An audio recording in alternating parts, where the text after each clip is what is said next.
James Gunn, ever since he took over the DC universe, has said a lot of different things. He talks a lot. He responds to a lot of people. He used to be on Twitter. Now he does it over on Threads, where there's not as big of an audience to see it, but still it pops up. And one of the recent things he said has a lot of people questioning what exactly he means, because they agree with what he's saying, but does he actually agree with what he's saying is the question. James Gunn says cameo porn is one of the worst elements in recent superhero movies. Shoehorning characters in mangles the story. And there's a lot of people, including us, who are saying, yes, thank you.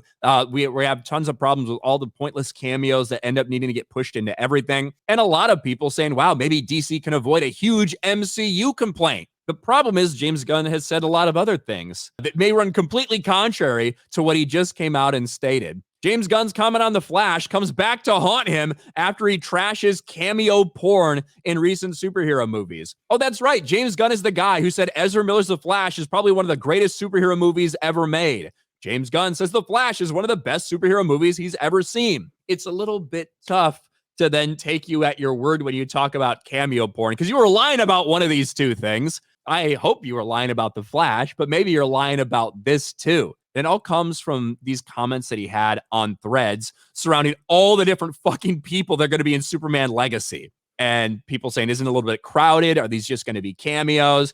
James Gunn says, no, none of these roles are cameos. And then makes this statement. I call that cameo porn. It's been one of the worst elements of recent superhero films. If a character's in a film, they have to have a reason to be there story-wise. I don't mind actual cameos if it's a glimpse or a moment, an Easter egg. What bothers me is when they mangle an elegant story by shoehorning characters in. They aren't there because the story calls for it, but for some other reason. James Gunn has done a lot of talking out of both sides of his mouth ever since he took over as head of DC Studios, the architect of the DC universe going forward. And sometimes it does come back to bite him in the ass. Overall, I agree. We shouldn't be just throwing cameos in there willy-nilly. And it does look like he has a very big cast for Superman Legacy. But you can't sit there and say The Flash is just amazing, the best superhero movie ever made, when that thing is cameo porn. They brought so many people back just for no other reason than to check a box, be like, hey, look at this guy, look at this guy, look at this guy. And they did it badly. They did it with crappy CGI. And I mean, this is Hollywood. You know this, Ryan. Hollywood is all about talking out of both sides of your mouth. We know a lot of people who express support for each other online. They go, I support this person. Secretly, they hate each other. They can't stand each other. That's why that whole solidarity thing with the WGA and the Film Actors Guild strike is so hilarious, because as soon as those strikes are over, the knives are out. James Gunn is doing a really bad job at running DC as far as the PR. He should just shut the hell up. I think people said that a long time ago. When you're coming in with this much brand damage, we still have one more to go. So every flop is damaging his DCU. I don't know if he believes that or not, but within the realm of the general public and perception, it does, because very few people are going to see a difference. They're going to go, wow, they're really continuing with this thing when they just had like 5 flops in a row. Yes, that's what it's going to look like to a lot of people. His casting for Superman Legacy, for the most part, looks great. Too many characters, totally agree. Too many characters. If it was just a Superman movie, I'd be kind of excited about it. When you're following it up with The Authority, when you're out there again saying, telling people to go watch Blue Beetle and Flash when you know they're crap. We know you know they're crap, James Gunn. Just start being honest with people. It's the only way.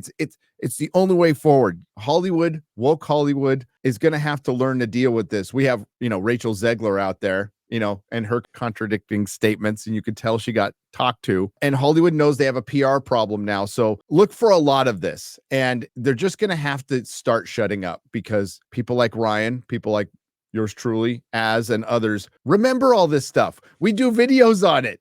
Yeah. So we're like, didn't we hear that 6 months ago? How many times have you said that since you started making videos, Ryan? All the time. Bob Iger.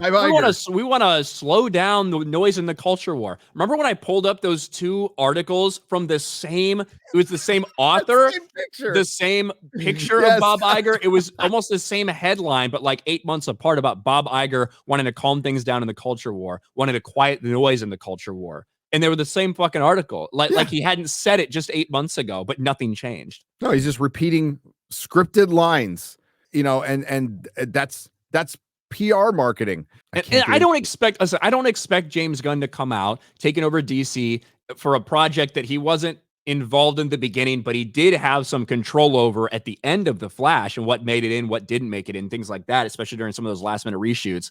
But I don't expect him to come out and be like, this thing's a pile of shit, don't watch it, right? But there's a difference. There is a middle ground between saying, hey, we have a movie we worked really hard on for a while. We think a lot of fans are going to be excited to see some of the things in it. We hope you go out and support it. Then saying, The Flash is one of the best superhero movies I've ever seen in my entire life.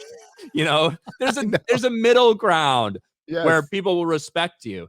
And I personally think that a lot of the things he said, even this, the cameo porn thing, I do think it's super directed at other people in the industry, namely over at Marvel. I think he's taking shots at Marvel, and maybe rightly so. He feels like he got fucked over there in a couple ways, and that maybe he didn't get enough credit for being as instrumental in the Infinity arc as a lot of people gave him credit for.